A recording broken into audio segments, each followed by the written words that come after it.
بنا مولانا محمد على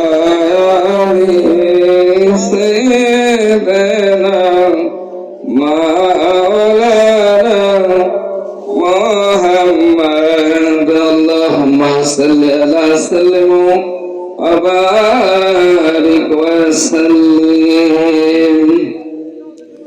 আজ ঐতিহ্যবাহী আহমদপুর মধ্যপাড়া কবরবাসীর স্মরণে মরহুম নুরুল ইসলাম মিয়া সাহেবের বাড়িতে শুভ আগমন করিবেন পীর তরিকত শাহ সৈয়দ মুহিদুল্লাহ ইসলাম শাহরুখ মাতাজিল্লাহুল আলিয়া তারাগঞ্জ ঐতিহ্যবাহী দরবার শরীফ। উক্ত মাহফিলের সম্মানিত প্রধান অতিথি জনাব মোহাম্মদ জাহাঙ্গীর আলম চেয়ারম্যান সাহেব লালফতপুর ইউনিয়ন। উক্ত মাহফিলে প্রধান বক্তা আমারই বন্ধুবর হযরত আল্লামা মাওলানা আন্তর্জাতিক খ্যাতি সম্পন্ন মাওলানা মুফতি শামীম রাজা আর তাহিরি সুন্নি আল কাদরি সাহেব নাসিরনগর ব্রাহ্মণবাড়িয়া। উক্ত মাহফিলের প্রধান আকর্ষণে রয়েছেন সুমিষ্টবাসী কোকিল কণ্ঠের অধিকারী হযরত মাওলানা মুফতি মোশাররফ হোসেন জালালী সাহেব, হেড মাওলানা শহীদ স্মরণিকা উচ্চ বিদ্যালয় কসবা। বিশেষ বক্তা হিসেবে রয়েছেন হযরত মাওলানা আব্দুর রহিম সুন্নি আল কাদরি সাহেব কসবা। উক্ত মাহফিলের সম্মানিত সভাপতি বীর মুক্তিযোদ্ধা আব্দুল সাত্তার সাহেব, সহসভাপতি জনাব মোহাম্মদ ইরন মিয়া ও মোহাম্মদ রহিস মিয়া। মাহফিল পরিচালনা রয়েছেন মাওলানা আলাউল হক সাহেব আহমদপুর মধ্যপাড়া জামে মসজিদ। উক্ত মাহফিলের আয়োজন যিনি করেছেন আমার বন্ধু ভাই জনাব মোহাম্মদ শফিকুল ইসলাম শফিক, বিশিষ্ট ব্যবসায়ী ঢাকা।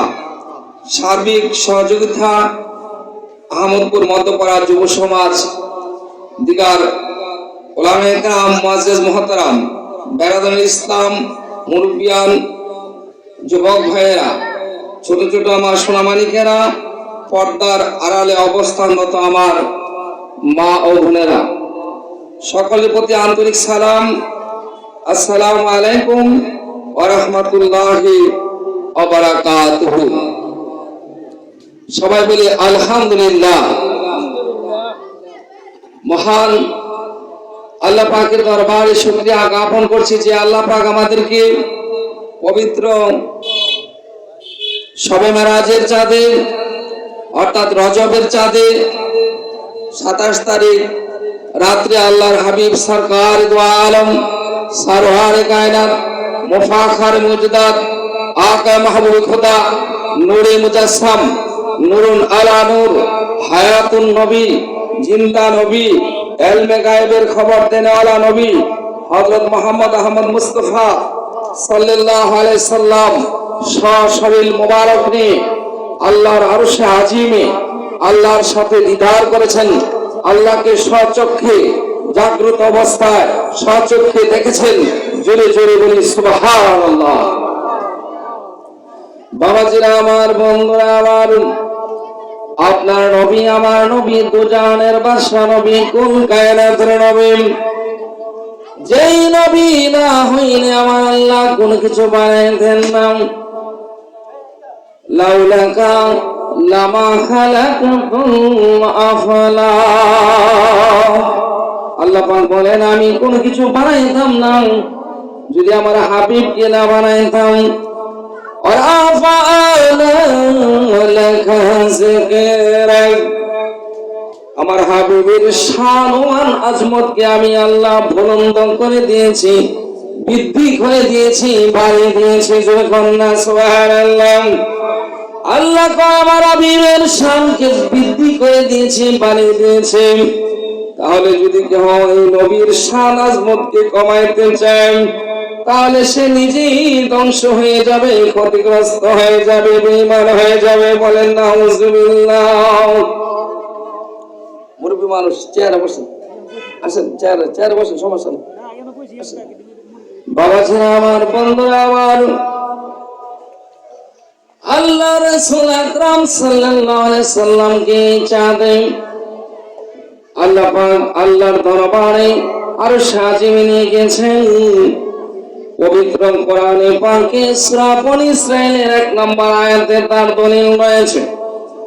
সূরা নজমের 7 থেকে 10 নম্বর আয়াত পর্যন্ত মেরাজের দলিল রয়েছে। আমার আল্লাহ পাক রব্বুল আলামিনকে যে নবীজি সচক্ষে দেখে এসেছেন আরশে আজিম কাবা কাউসাইন পর্যন্ত তার দলিল রয়েছে। জোরে জোরে বলি সুবহানাল্লাহ।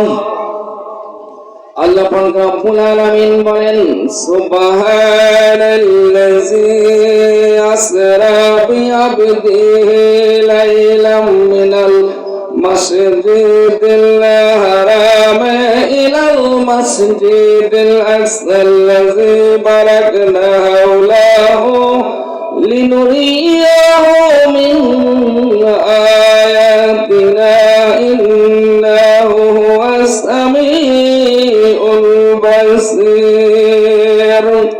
জুড়ে বলি সুবহানাল্লাহ। পবিত্র মহিয়ান আল্লাহ তাআলা যিনি তাহার মাহবুব বান্দাকে অর্থাৎ রাসূল পাক সাল্লাল্লাহু আলাইহি সাল্লামকে ওই মসজিদুল হারাম খানা কাবা ঘর থেকে মসজিদে আকসাতে ভ্রমণ করাইছেন বরকতময় রাত্রিতে, এবং আল্লাহ তাআলার নিদর্শন সমূহ দেখানোর জন্য নিশ্চয়ই তিনি দেখে এবং শুনে, জোরে বলি সুবহানাল্লাহ। তার সরল অর্থ আমি বলে দিলাম, সুবহান